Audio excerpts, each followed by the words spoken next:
तो चलिए दोस्तों, इससे पहले वीडियो में हमने वर्ग की परिमाप या परिमिति निकालना सीख चुके थे और आज की वीडियो में हम और सारे परिमाप और परिमिति के बारे में जानेंगे।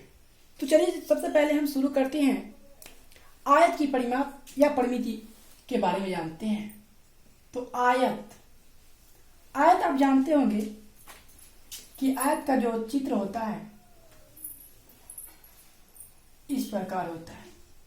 दोस्तों चित्र देखकर मजाक नहीं रहिएगा, क्योंकि हम ड्राइंग के क्लास कभी किए हुए नहीं थे, कॉन्वेंट में सीबीएसई पढ़वे नहीं किए थे, जिसका कारण चित्र जो होता है उल्टा टेढ़ बाबुल बन जाता है। तो यहाँ पर आयत जो होता है इस प्रकार होता है। आयत हो गया, इसको हम लंबाई चौड़ाई लेते हैं। तो अब यहाँ पर हमको आयत की परिमाप या परिमिति के बारे में पढ़ना है। तो इसका परिमाप या परिमिति हम इसको भी लिख सकते हैं, बराबर होता है 2 इंटू लंबाई प्लस चौड़ाई। तो इस तरह से हम इसको लिखते हैं। तो अभी इस पर हम आधारित प्रश्न को देखेंगे। प्रश्न जो होगा वो किस तरह से होता है उसके बारे में हम देखते हैं। अगर मान लीजिए कि यहाँ पर लंबाई अगर हमको 4 सेंटीमीटर या 4 मीटर दे दे, चौड़ाई अगर 5 मीटर दे दे, तो इसको हमको बनाना है। और इसमें प्रश्न में आपको कहेगा कि लंबाई और चौड़ाई दिया हुआ है, तो आयत की परिमाप या परिमिति ज्ञात करें। तो इसको बनाना आसान है। 2 तो यहाँ पर है ही, और लंबाई की जगह पर हम 4 रख देंगे और चौड़ाई की जगह पर 5 रख देंगे। मीटर है, उसको मीटर में हम लिख लेते हैं। उसके बाद यहाँ पर ब्रैकेट में जो है उसको हम जोड़ लेते हैं। अगर हम जोड़ते हैं तो 5 4 9, तो 2 गुने 9 मीटर है, तो उसको हम लिखते हैं यहाँ पर 18 मीटर आ जाता है। अगर आप चाहेंगे कि नहीं पहले हम इसको गुना ही कर लेते हैं और फिर जोड़ेंगे, तो वैसे भी आप कर सकते हैं। तो 4 दूनी 8 हो जाएगा और प्लस है, और 5 दूनी 10, तो 10। इसको इस तरह से हम लिख सकते हैं। अब इसको हम जोड़ेंगे तो 18 मीटर। तो कोई दिक्कत नहीं है, इस तरह से भी आप आंसर निकालेंगे और इस तरह से भी निकालेंगे। तो ये तो हम आपको एग्जाम्पल में समझाए। अब प्रश्न पर चलते हैं कि प्रश्न किस टाइप से रहता है दिए हुआ। तो चलिए दोस्तों, क्वेश्चन जो है वो आपके बोर्ड पर लगा हुआ है।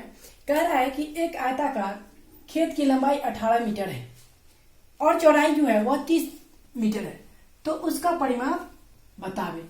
उसका मतलब यहाँ पर आयताकार, आयत का परिमाप पूछ रहा है हमसे। तो आयत का परिमाप आप जानते हैं कि आपको हमने चित्र से भी बताया कि इस तरह का आयताकार होता है, यह आयत हुआ। उसका लंबाई जो आपको दिया है 18 मीटर है और चौड़ाई जो है वह 30 मीटर दिया है। तो आप जानते हैं, इससे ठीक पहले स्टेप में हम आपको परिमाप बताए थे कि परिमाप बराबर होता है 2 इंटू लंबाई प्लस चौड़ाई। तो इस तरह से हम यहाँ पर लिखेंगे कि 2 तो रहेगा बाहर, लंबाई जो है आपका दिया है 18 और प्लस चौड़ाई जो है 30 मीटर है। तो 30 हम यहाँ पर लिखेंगे, मीटर को बाहर में कर देते हैं। अब क्या करेंगे कि इन दोनों को जोड़ लेते हैं। पहले ब्रैकेट का हम काम कर लेते हैं। तो जोड़िए, तो जोड़ने के बाद आपको हो जाता है 8 और 3 1 4, यानी 48 आपका हो जाएगा। अब इन दोनों को हम गुना करेंगे तो 48 गुना 96, जैसे 8 गुना 16 के 6, हासिल 1, 4 गुना 8 और 1 9, और यहाँ पर मीटर हो जाएगा। तो इस तरह से आपका आयत का परिमाप निकल गया। तो यह हम आयत के परिमाप निकालना सीखे। अब चलते हैं नेक्स्ट अगले टाइप पर, उसका परिमाप किस तरह से ज्ञात करेंगे।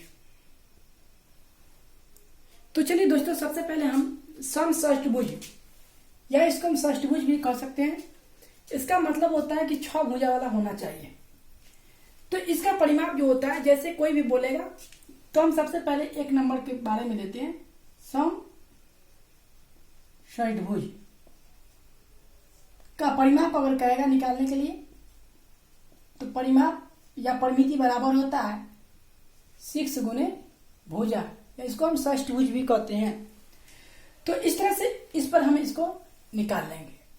जैसे इसका कह रहा है, प्रश्न में कह रहा है कि यदि एक समषष्ठभुज की प्रत्येक भुजा की लंबाई 15 सेंटीमीटर है, कितना है 15 सेंटीमीटर, तो परिमाप बतावे। तो जब आपको मालूम है कि उसका 6 भुजा होता है, तो यहाँ पर आपको एक भुजा की लंबाई जो आपको दे चुका है 15 सेंटीमीटर, तो हम यहाँ पर रखेंगे 6 गुने 15 सेंटीमीटर, और जब गुना करेंगे दोनों को तो 15 छक्का 90, तो 90 सेंटीमीटर हो जाता है। तो इस तरह से हम इसका परिमाप ज्ञात कर लेते हैं। अब कह रहा है पंचभुज, तो आप जानते हैं, सुनने से ही आपको लग रहा होगा कि पंचभुज कह रहा है, इसका मतलब 5 भुजा होगा। तो यहाँ पर हमको करना क्या है, तो यहाँ पर पहले प्रश्न से देखेंगे कि प्रश्न में कह रहा है यदि एक पंचभुज की प्रत्येक भुजा की लंबाई 4 सेंटीमीटर है, सॉरी यहाँ पर 4 मीटर दिया हुआ है, 4 मीटर है, तो परिमाप बतावे।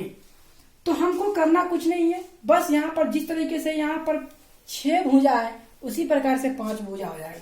तो हम यहाँ पर लिखेंगे कि पंचभुज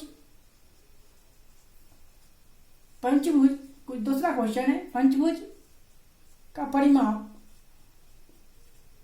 बराबर 5 गुने भुजा लिखेंगे। अब यहाँ पर आपको देखना है कि 5 तो इसका सूत्र वाला ही हो जाएगा, लेकिन यहाँ पर लंबाई जो दिया हुआ 4 मीटर दिया है। अब यहाँ पर 4 मीटर लिखेंगे और उसको गुना कर देंगे, तो 5 चौके 20, यानी आपका 20 मीटर परिमाप हो जाएगा। किसका, तो पंचभुज का हो जाएगा। और यहाँ पर 90 जो निकाले थे सेंटीमीटर, वह षष्ठभुज का यानी परिमाप था। तो अब लास्ट क्वेश्चन जो है वह है समद्विबाहु त्रिभुज। त्रिभुज पर आधारित परिमाप के बारे में हम जानेंगे। तो आप जानते हैं कि त्रिभुज में तीनों भुजाओं का योग होता है। त्रिभुज का परिमाप अब पूछा जाए तो तीनों भुजाओं का योग, या उसमें 3 भुजा होता है तो 3 गुने भुजा भी हम लिखेंगे। लेकिन यहाँ पर हमको परिमाप निकालने के लिए कह रहा है, प्रश्न जो है क्वेश्चन आपका तीसरा है, तो इसमें प्रश्न जो है वह क्या कह रहा है सो पहले समझेंगे फिर उसके बाद बनाएंगे। यदि एक समद्विबाहु त्रिभुज की प्रत्येक भुजा की लंबाई, यहाँ पर छुटा हुआ लंबाई 4 मीटर तथा तीसरी भुजा 6 मीटर है, तो परिमाप बता। देखिए हमने आपको बताया कि त्रिभुज का परिमाप होता है तीनों भुजाओं का योग। क्या होता है, तीनों भुजाओं का योग, या 3 गुने भुजा बताए थे। यहाँ पर 2 की भुजा के बारे में बता दिया है कि वह 4 मीटर है, जबकि तीसरी भुजा जो है वह 6 मीटर है। तो हमको जोड़ना है, तो यहाँ पर आप जानते हैं कि 4 + 4 होगा, क्योंकि उसकी 2 भुजा के बारे में बता रहा है, और तीसरी भुजा कितना है 6 है, तो +6 लिखेंगे। मीटर में है तो मीटर लिखेंगे। अभी इन दोनों को हम जोड़ेंगे तो 4 4 8, 8 में 6 जोड़ेंगे तो 14, यानी 14 मीटर जो होगा इसका परिमाप हो जाएगा।